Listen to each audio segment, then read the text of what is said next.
గౌరవ సభ్యులు డాక్టర్ పాల్వాయి హరీష్ బాబు గారు. తెలంగాణ తల్లి విగ్రహ రూపకల్పనపై శాసనసభలో ముఖ్యమంత్రి గారి ప్రకటన సందర్భంగా చర్చకు అవకాశం ఇచ్చిన అధ్యక్షుల వారికి ధన్యవాదాలు తెలియజేస్తూ, ముందుగా మహాకవి దాశరథి గారు అన్నట్టు నా తెలంగాణ కోటి రతనాల వీణ. ఆ రోజు కోటి మంది ప్రజలే ఉండే తెలంగాణలో, ఇవాళ 4 కోట్ల మంది ప్రజలయ్యారు. కానీ కొన్ని సమస్యలు ఉన్నాయి. కొన్ని వెనుకబడ్డ ప్రాంతాల మీద తీవ్రమైన వివక్ష చూపిస్తుంది ప్రభుత్వం అనేది నేను చెప్పదలుచుకున్నా. దాంట్లోకి తర్వాత పోతగాని మనం మన సంస్కృతికి అద్దం పడుతూ ప్రశాంత వదనంతో మెడకు కంటే గుండు పూసల హారంతో చెవులకు బుట్టకమ్మలతో ముక్కు పుడకతో తయారైంది తెలంగాణ తల్లి అని చెప్పుకుంటున్నారు. నేనేమంటున్నా అంటే, మీరు హామీలు ఇచ్చారు, చాలా హామీలు ఇచ్చారు. కళ్యాణ లక్ష్మి సందర్భంగా తులం బంగారం కూడా ఇస్తామని మీరు హామీ ఇచ్చారు. ఒకవేళ మీరు అంటే నేను ఎందుకు చెప్తున్నా అంటే, సరే ఓకే ఓకే మీకు అది ఇష్టం లేదు, ఓకే పక్కన పెడతా, వేరే విషయం మాట్లాడదాం, పక్కన పెడదాం. నేను I don't want to yield అధ్యక్ష దాంట్లోకి పోదలుచుకో.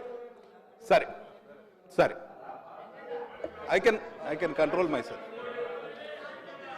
మేమేం ఆశించినామంటే 10 సంవత్సరాల్లో టిఆర్ఎస్ ప్రభుత్వ పాలనలో తెలంగాణ రాష్ట్రం చిన్నాభిన్నమైంది, ఆర్థికంగా విధ్వంసానికి గురి అయింది, అందరం ఒప్పుకోవాల్సిన విషయమే కదా. కానీ ఈ సంవత్సర కాలం పాటులో ప్రక్షాళన జరుగుతుంది, రిపేర్ జరుగుతుంది, ఓవర్హాల్ జరుగుతుంది అని ఆశించినాం. కానీ అటువంటి చూచాయలు కూడా ఇవాళ కనిపించట్లేదు అధ్యక్ష. కాబట్టి తప్పకుండా ఈ విషయంలో మీరు ఇక్కడనే ఆగిపోవద్దు. కనీసం మీరిచ్చిన హామీలకు కట్టుబడి ప్రక్షాళన దిశగా మీరు ముందుకు పోవాలని నిండు మనసుతో కోరుకుంటూ, ఇంకొక విషయం అధ్యక్ష, ఇవాళ సోనియా గాంధీ గారి జన్మదినం డిసెంబర్ 9 నాడు తెలంగాణ తల్లి అవతరణ దినోత్సవం అని చేస్తున్నామని అన్నారు. మా కమ్యూనిస్టు సోదరులు చెప్పారు సెప్టెంబర్ 17 నాడు తెలంగాణ విమోచనం జరిగింది. మరి ఆ రోజు ఎందుకు మనం చేసుకుంటలేము? ఎందుకు కొన్ని శక్తులు మిమ్మల్ని అడ్డుకుంటున్నాయా ఏంటిది అనేది మీరు ఆలోచన చేయాలి. పెద్ద ఎత్తున నిజాం ప్రభుత్వాన్ని మెడలు వంచి మీ నల్లగొండ జిల్లా నుంచే మొదలైంది ఉద్యమం, సాయుధ రైతాంగ పోరాటం. కాబట్టి వారికి సంఘీభావంగా సెప్టెంబర్ 17ను తెలంగాణ విమోచన దినంగా జరపాల్సిందిగా, అధికారికంగా జరపాల్సిందిగా ప్రభుత్వం వారికి విజ్ఞప్తి చేస్తూ, నేను చెప్పేది ఒక్కటే నిమిషంలో ముగిస్తా అధ్యక్ష. గతంలో భారత మాతను సృష్టించిన కళాకారులు పశ్చిమ బెంగాల్కి చెందిన వారు ఉండే. ఫస్ట్ భారత మాతను తయారు చేసింది పశ్చిమ బెంగాల్కి చెందిన కళాకారు. ఆ రోజు భారత మాతకు కిరీటం లేకుండే, భారత మాతకు కంటె లేకుండే, గొలుసులు లేకుండే. ఆమె చేతిలో ఒక జపమాల ఉండే, ఇంకో చేతిలో కలశం ఉండే. తర్వాత నెహ్రూ గారి ఆధ్వర్యంలో, తర్వాత పెద్ద ఎత్తున కాంగ్రెస్ పార్టీ యొక్క ఈ ప్లీనరీ సమావేశాల్లో కొత్త భారతమాత, కొత్త విగ్రహానికి వారు రూపకల్పన చేశారు.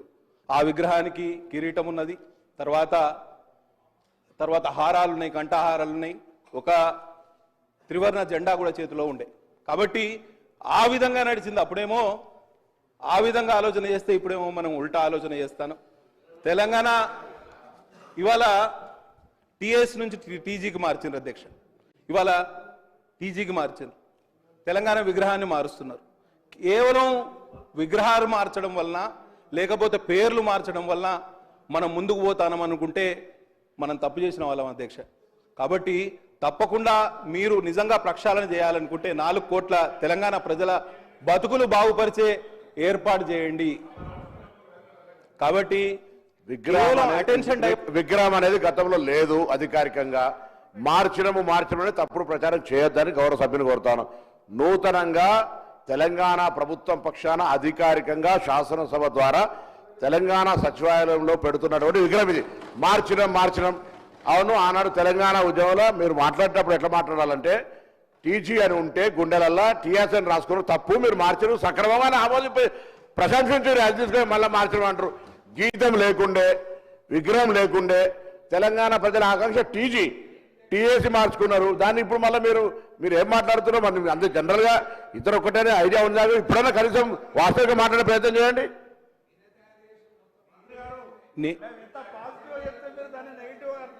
మిమ్మల్ని అప్రిషియేట్ చేస్తున్నాం.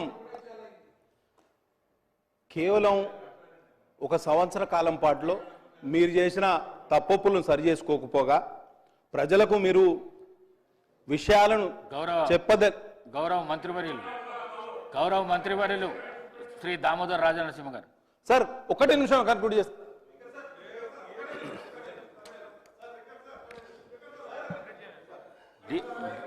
డీవియేషన్ కాకుండా ముఖ్యమంత్రి ప్రకటనపై క్లారిఫికేషన్ చెప్పండి. డీవియేషన్ అన్నారు, నేను ఒప్పుకున్నా, నేను ఒప్పుకున్నా, డీవియేషన్ కాలేదు. నేను గ్రౌండ్ రియాలిటీ నుంచి రెండు విషయాలు చెప్పదలుచుకున్నా. 4 కోట్ల తెలంగాణ ప్రజలు ఇవాళ సంవత్సర కాలం కాంగ్రెస్ ప్రభుత్వం ఏర్పాటైనాక తీవ్ర నిరాశ నిస్పృహల్లో ఉన్నారు అధ్యక్ష. చాలా ఇబ్బందుల్లో ఉన్నారు. వారిని ఆదుకునే ప్రయత్నం మనం తప్పకుండా చేయాలి. సరే, తెలంగాణ తల్లి ఆవిష్కరణకు మమ్మల్ని పిలిచిండ్రు. తెలంగాణ తల్లి రూపకల్పనలో కూడా ఉత్తమ్ కుమార్ రెడ్డి గారు ఇదే సభలో ఉన్నారు. వారు ప్యాడీ ప్రొక్యూర్మెంట్ పాలసీ తీసుకురావచ్చే ప్రయత్నంలో మమ్మల్ని అందరినీ పిలిచారు. అఖిల పక్షానికి పిలిచిండ్రు, ఉత్తర ప్రత్యుత్తరాలు నడిపినరు. వారి కార్యాలయం నుంచి మాకు చాలా ఫోన్లు కూడా వచ్చినాయి. అదే ఒరవడిలో ఇవాళ మాకు కొంత సమాచారం ఇచ్చి మా సూచనలు సలహాలు కూడా తీసుకుంటే అఖిల పక్షాన్ని ఏర్పాటు చేస్తే ఈ విషయంలో మేము కూడా చొరవ తీసుకునేవాళ్ళం. కానీ ఇవాళ మా పైన మొత్తం తెలంగాణ సమాజం మీద రుద్దే ప్రయత్నం చేస్తున్నారు. అది కొంత ఆక్షేపణీయమని తెలియజేస్తూ, అట్లే డిసెంబర్ 9 మీ నాయకురాలి యొక్క జన్మదినం, దాన్ని కూడా అవతరణ దినోత్సవంగా చెప్పే ప్రయత్నం కూడా చేస్తున్నారు. పార్టీకి సంబంధించిన విగ్రహం గతంలో ఉండేది అని మంత్రి గారు చెప్తారు అధ్యక్ష. పార్టీకి సంబంధించిన విగ్రహం గతంలో ఉన్నది, విగ్రహం పార్టీకి సంబంధించిందని చెప్తారు. ఇట్లా ప్రభుత్వం మారినప్పుడల్లా విగ్రహాలు మార్చుకుంటా పోతే, పేర్లు మార్చుకుంటా పోతే ఎక్కడికి పోతాం? ఒకసారి ఆలోచన చేయాలి.